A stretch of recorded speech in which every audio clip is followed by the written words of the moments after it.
বাংলা সাহিত্যের কিছু গল্প নিয়ে আমার এক বিশেষ নিবেদন স্তুতি। আপনারা শুনছেন স্তুতি, আমি সৌরভ বেজ আজ নিয়ে এসেছি আপনাদের জন্য একটি নতুন ঈশপের গল্প শৃগাল ও ছাগল। শুরু হচ্ছে আজকের গল্প শৃগাল ও ছাগল। এক শৃগাল এক কূপের মধ্যে পড়িয়া গিয়াছিল। সে অনেকক্ষণ পর্যন্ত নানা প্রকার চেষ্টা করিয়াও কূপ হইতে উপরে উঠিতে পারিতেছিল না। কিছুক্ষণ পরে একটা বোকা ছাগল জল পান করিবার আশায় সেখানে আসিয়া উপস্থিত হইল এবং শৃগালকে কূপের মধ্যে পতিত দেখিয়া জিজ্ঞাসা করিল, ভায়া হে, কূপের জল কেমন? সাধু ও প্রচুর ত। শৃগাল আপনার বিপদের কথা গোপন রাখিয়া অম্লানবদনে বলিল, বন্ধু, জলের কথা আর কি বলিব। এমন সাধু যে আমার ছাড়িয়া উঠিতে ইচ্ছা করিতেছে না। আর জল প্রচুর, আমি একাই বা কত পান করিব। নামিয়া পড় বন্ধু, নামিয়া পড়। এই কথাতে বকা ছাগল কিছুমাত্র ইতস্তত না করিয়া কূপের মধ্যে লাফাইয়া পড়িল। শৃগালও অমনি তাহার অভ্যাগত বন্ধুর শৃঙ্গের উপর পা দিয়া লঘুগতিতে লাফাইয়া উপরে উঠিয়া পড়িল এবং প্রশান্তভাবে ছাগলকে বলিল, তোমার যত বড় লম্বা দাড়ি তাহার অর্ধেকও যদি তোমার বুদ্ধি থাকিত তাহা হইলে তুমি লাফ দিবার পূর্বে একটু বিবেচনা করিতে। নীতি কথা, শেষে অনুতাপ করা অপেক্ষা পূর্বে বিবেচনা করা ভালো। আপনারা শুনছিলেন ঈশপের গল্প শৃগাল ও ছাগল। গল্প পাঠে সৌরভ বেজ। গল্পটা যদি ভালো লেগে থাকে তবে চ্যানেলটা সাবস্ক্রাইব করে পাশে থাকবেন এবং বন্ধুদের মধ্যে শেয়ার করবেন। আবার একটা নতুন গল্প নিয়ে হাজির হবে স্তুতি। বাংলা সাহিত্যের কিছু গল্প নিয়ে আমার এক বিশেষ নিবেদন স্তুতি। আপনারা শুনছেন স্তুতি, আমি সৌরভ বেজ আজ নিয়ে এসেছি আপনাদের জন্য একটি নতুন ঈশপের গল্প বালক ও বৃশ্চিক। শুরু হচ্ছে আজকের গল্প বালক ও বৃশ্চিক।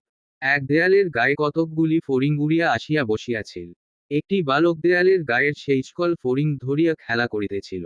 অনেকগুলো ফড়িং ধরিবার পর সে একটা বৃশ্চিক দেখিতে পাইল। সেটাকেও ফড়িং মনে করিয়া যেমন সে হাতের খোল করিয়া চাপা দিতে যাইবে, অমনি বৃশ্চিক হুল উঁচু করিল। ইহা দেখিয়া বালক হাত সরাইয়া লইল।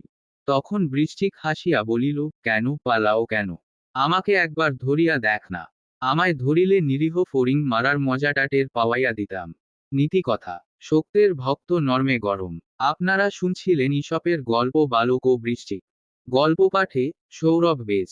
গল্পটা যদি ভালো লেগে থাকে তবে চ্যানেলটা সাবস্ক্রাইব করে পাশে থাকবেন এবং বন্ধুদের মধ্যে শেয়ার করবেন। আবার একটা নতুন গল্প নিয়ে হাজির হবে স্তুতি। বাংলা সাহিত্যের কিছু গল্প নিয়ে আমার এক বিশেষ নিবেদন স্তুতি। আপনারা শুনছেন স্তুতি, আমি সৌরভ বেজ আজ নিয়ে এসেছি আপনাদের জন্য একটি নতুন ঈশপের গল্প বাঘ ও বক। শুরু হচ্ছে আজকের গল্প বাঘ ও বক। এক সময় এক বাঘের গলায় হাড় ফুটিয়া গিয়াছিল। সে যন্ত্রণায় অস্থির হইয়া বনের মধ্যে ছুটাছুটি করিতে লাগিল, এবং যে জন্তুকে দেখে তাহাকেই বলে, ভাইবে, আমার গলা হইতে হাড় বাহির করিয়া দাও, আমি তোমাকে যথেষ্ট পুরস্কার দিব। কেহই বাঘের প্রস্তাবে সম্মত হইল না। অবশেষে একটা বক বাঘের কাকুতি মিনতিতে দয়ার্দ্র হইয়া এবং পুরস্কারের লোভে পড়িয়া বাঘের গলা হইতে হাড় বাহির করিয়া দিতে স্বীকার করিল। বাঘ তাহার মুখ হা করিল এবং বক তাহার লম্বা গলা বাঘের মুখের মধ্যে প্রবেশ করাইয়া দিয়া ঠোঁটে ধরিয়া বাঘের গলার হাড় বাহির করিয়া আনিল। তখন বক বিনীত বচনে বাঘের স্বীকৃত পুরস্কার প্রার্থনা করিলে, বাঘ দাঁত করম্র করিয়া বিরক্তির স্বরে বলিল, অকৃতজ্ঞ জীব, বাঘের মুখের ভিতর হইতে আপনার আস্ত মাথাটা যে বাহির করিয়া লইতে পারিয়াছিস তাহাই যথেষ্ট পুরস্কার বলিয়া না মানিয়া আবার অন্য পুরস্কারের প্রত্যাশা করিতেছিস। যদি আপনার ভালো চাহিস তবে শীঘ্র আমার সম্মুখ হইতে দূর হও, নতুবা এখনই তোর ঘাড় ভাঙিয়া পুরস্কার প্রার্থনা করা বন্ধ করিয়া দিব। বক হতবুদ্ধি হইয়া সে স্থান হইতে চলিয়া গেল। নীতি কথা, যাহারা প্রত্যুপকারের আশায় পরের উপকার করে তাহারা যদি কখনো মন্দ লোকের নিকট হইতে পুরস্কারের পরিবর্তে তিরস্কার লাভ করে তবে তাহা আশ্চর্যজনক ব্যাপার নয়। আপনারা শুনছিলেন ঈশপের গল্প বাঘ ও বক। গল্প পাঠে সৌরভ বেজ। গল্পটা যদি ভালো লেগে থাকে তবে চ্যানেলটা সাবস্ক্রাইব করে পাশে থাকবেন এবং বন্ধুদের মধ্যে শেয়ার করবেন। আবার একটা নতুন গল্প নিয়ে হাজির হবে স্তুতি। বাংলা সাহিত্যের কিছু গল্প নিয়ে আমার এক বিশেষ নিবেদন স্তুতি।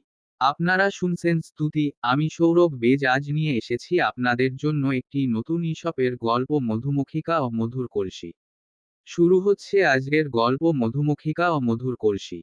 এক মুদির দোকানে এক কলসি মধু উল্টাইয়া পড়িয়া গিয়াছিল। দলে দলে মাছি সেই মধু খাইবার জন্য মধু উপর বসিতে লাগিল। যতক্ষণ পর্যন্ত এক বিন্দুও মধু অবশিষ্ট ছিল ততক্ষণ কোনো মাছি উড়িবার কথা মনেও আনে নাই। অধিকক্ষণ মধু উপর বসিয়া থাকাতে অবশেষে তাহাদের পা টানা মধু আঠায় জড়াইয়া গেল, আর তাহাদের উড়িবার শক্তি রহিল না। তখন মক্ষিকারা আক্ষেপ করিয়া বলিল, হায় আমরা কি নির্বোধ!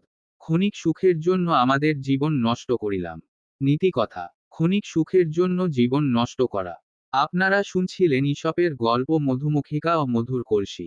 গল্প পাঠে সৌরভ বেজ।